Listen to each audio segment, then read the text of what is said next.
एक कथा भक्तमाल जी में आती है। एक भक्त थे, उनका नाम था धन्ना जाट। क्या नाम था? बड़ी मधुर कथा है धन्ना जी की। धन्ना जी की कथा ऐसे प्रारंभ होती है कि सामान्य से परिवार में धन्ना जी का जन्म हुआ। देखो, ये हरिप्रिय हैं, इनको हरि प्रिय थे, लेकिन इनकी भक्ति से फिर ऐसी स्थिति हो गई कि ये हरि को प्रिय लगने लगे। तो धन्ना जी के यहां एक संत पधारे। संत की शालिग्राम जी की सेवा। और छोटे बालक जो होते हैं वो संतों को या घर में कोई भी बड़े बुजुर्ग आए या कोई भी श्रेष्ठ जन आए, वो क्या करते हैं, कैसे करते हैं, मेहमानों को देखते हैं बैठ के। तो महात्मा जी अपने ठाकुर जी की सेवा करते और धन्ना जी जाके उनके पास में बैठ जाते। पहले जल से स्नान, फिर दूध से स्नान, फिर घी से, फिर दही से, फिर शहद से, पंचामृत स्नान करा के बढ़िया इत्र लगा के ठाकुर जी को उर्द पुंड तिलक लगा करके माला तुलसी पधरा के विराजमान कर दिया। धन्ना जी को इतनी अच्छी लगी ये सेवा, रोज बैठ जाते, पूरी रात रोते, अपनी माँ से कहते मैया ये सुबह कब होगी। क्यों? वो सुबह होते ही बाबा के पास जाऊंगा, उनकी सेवा देखूंगा कैसे करते हैं। तो धन्ना जी रोज सेवा देखते, बड़े खुश होते।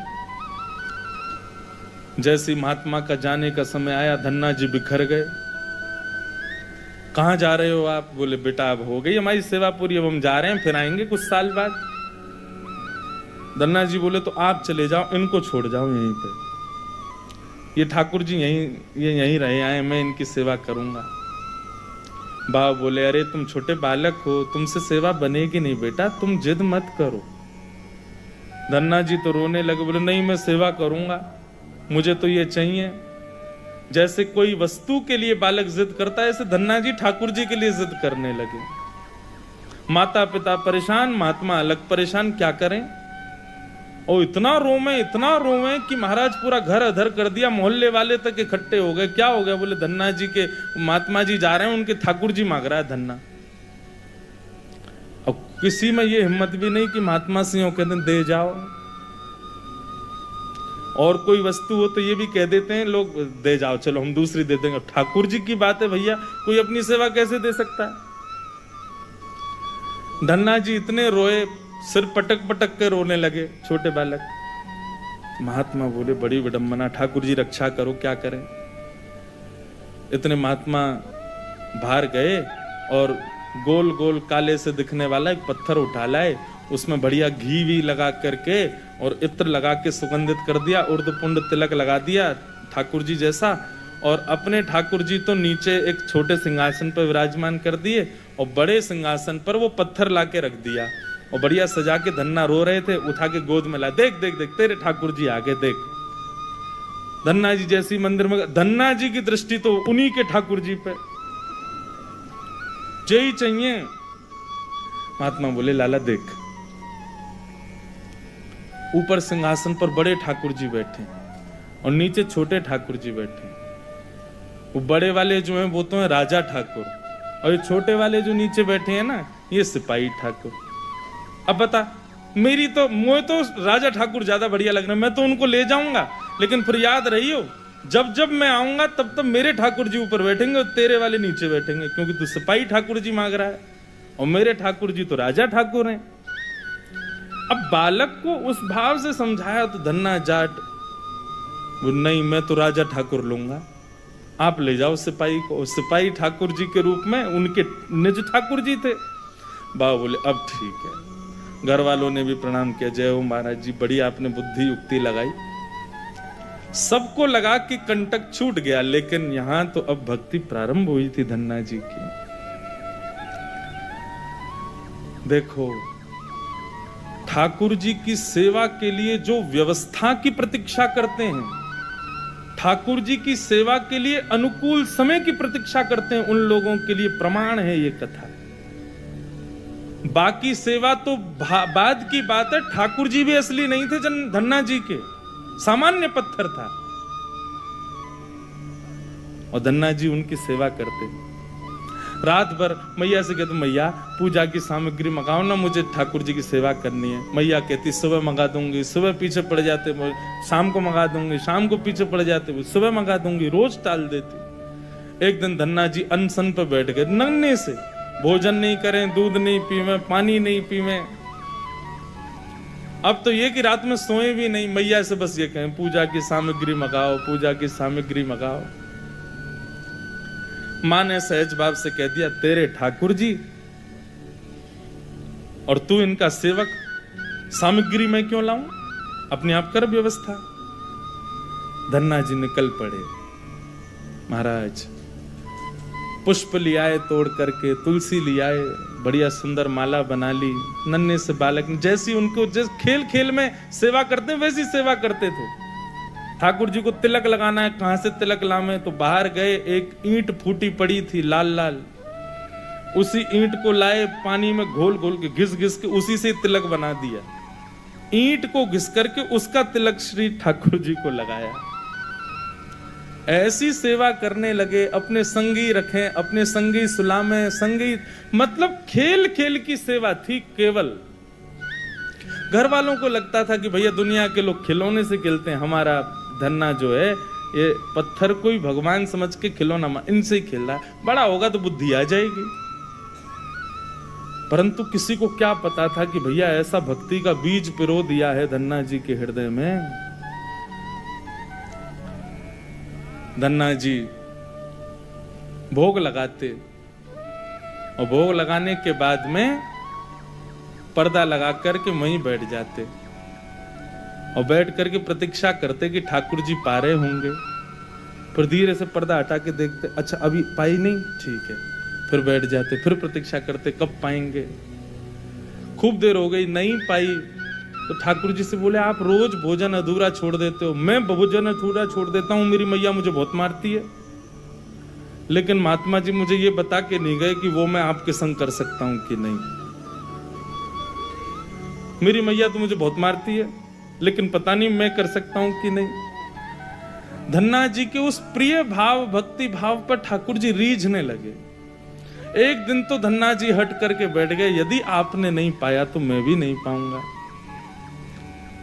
धन्ना जी ने थोड़ी देर देखा, थाली यथावत रखी है, नहीं पा रहे, तो ठाकुर जी की तरफ कमर करके लेट गए। तो ठीक है, तो आज मैं भी भूखा सोऊंगा। इतने में ही जैसे उंगली को कोई जोर से चाटे तो चट चट आवाज आती है ना, ऐसी चाटने की जोर जोर से आवाज आने लगी। धन्ना जी बोले ये चप चप खा कौन रहा है, और ये ऐसे चटकारे ले ले करके कौन उंगली चाट रहा है। जैसे ही पर्दा हटा करके देखा तो नील माधव भगवान बैठ करके धन्ना जाट की उस थाली में से प्रसाद पा रहे थे। दर्शन किए जब श्याम सुंदर के, मोहित हो गए। ऐसा नील वरण ठाकुर जी का कटाक्ष नेत्र, बढ़िया सुंदर घुंघराले केशों की गूंद बना करके उसमें मोर पंख लगा रखा है। जैसे धन्ना जाट छोटे वैसे ठाकुर जी भी छोटे से नन्हे से गोपाल जी आ गए। और जैसे मानो पूरे हाथ में सान लेते हैं ना सब्जी छोटे बालक, ऐसे ठाकुर जी ने माखन मिश्री और सारी सब्जी सान रखी है और खूब प्रेम से चाट चाट करके पा रहे हैं। धन्ना जाट बड़ा प्रसन्न हो गया, बोले आप तो बड़े प्यारे हो, आज आप प्रत्यक्ष मेरे सामने आ गए। ठाकुर जी धीरे धीरे अब धन्ना जाट के सखा बनने लगे। धन्ना थोड़ा बड़ा हुआ, गऊ चराने, बछड़ा बछिया चराने जाता तो अपने शालिग्राम, जो शालिग्राम थे ही नहीं, सामान्य पत्थर थे, उनको सजा धजा के बढ़िया अपनी जेब में धर के ले जाता।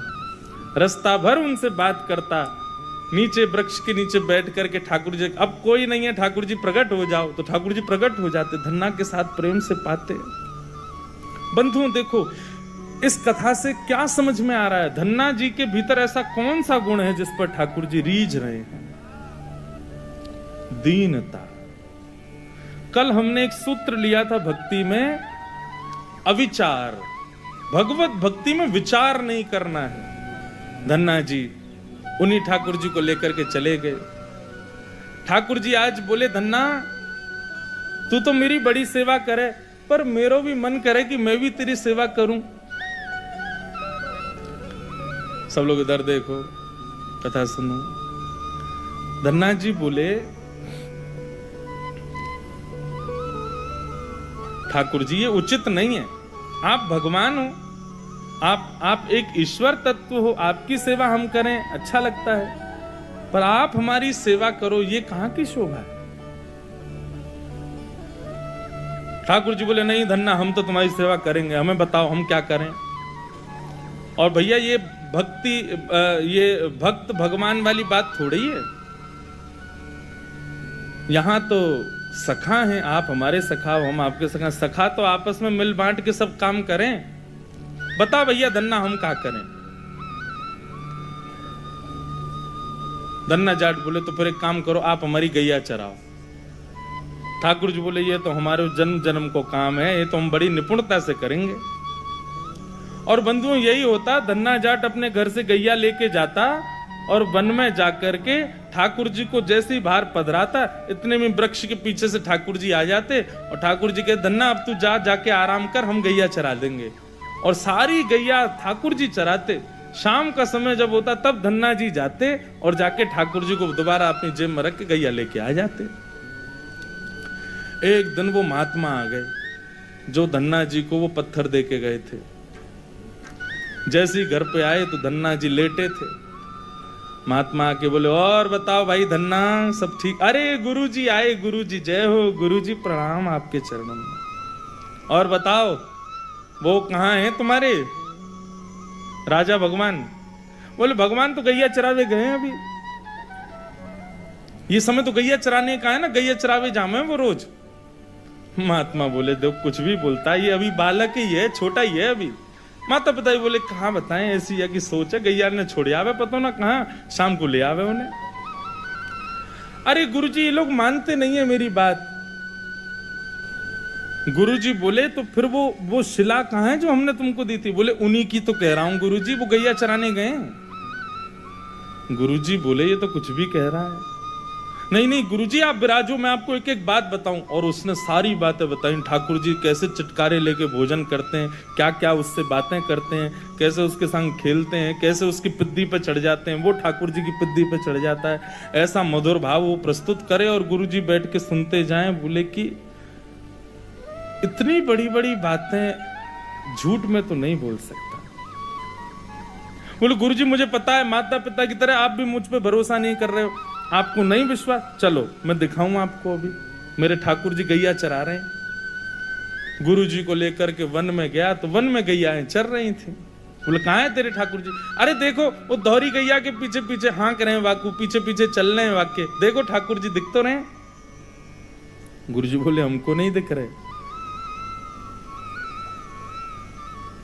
धन्ना जी दौड़ के ठाकुर जी के पास गए, बोले, मेरे गुरुजी आए हैं, उनको दिख जाओ। भगवान बोले, उनको नहीं देखेंगे हम बस तुमको ही देखेंगे, तुम्हारे सखा हैं, तुमको देखेंगे, सबको थोड़ी देखेंगे। अरे भैया ऐसा मत करो। क्यों? बोले, आपको और मोको एक दूसरे से मिलवावे वाले तो गुरुजी हैं। गुरुजी यदि मुझको नहीं देके जाते आपको, तो आप मुझे कैसे मिलते? मेरे गुरुदेव हैं, इन्होंने ही तो मुझको दिया था आपको। ठाकुर जी रीझ गए, पुनः पुनः धन्ना को हृदय से लगाए, इसकी भक्ति, ऐसा भाव। इतने में ही नील माधव नीलमणि ठाकुर जी प्रकट हो गए। और जैसे ही प्रकट हुए, दूर खड़े गुरुदेव के एक एक रोम बिलखने लगा, रोने लगे और धन्ना के चरणों में प्रणाम किया। बोले, हम सच्चे शालिग्राम से प्रकट नहीं कर पाए, तूने सामान्य पत्थर से प्रकट कर दिया ठाकुर जी को। हम अष्टयाम सेवा से प्रकट नहीं कर पाए और तूने सामान्य पत्थर घिस घिस के तिलक लगा के प्रकट कर दिया ठाकुर जी को। हम 56 भोग पधरा करके ठाकुर जी को प्रकट नहीं कर पाए, तू बेसर की रोटी खवा के ठाकुर जी को चटकारे दिलवाता है। हम यहाँ ठाकुर जी से प्रार्थना करते हैं, कभी त्रिभंग लली से सीधे लली भी बन जाओ, न पूरे दिन यूं ही खड़े रहो, दर्द है जाता होगा, हाथ में ने हाथ सीधे कर लो। तू ठाकुर जी से गैया चरवा रहा है अपनी। धन्य है धन्ना तेरी भक्ति को।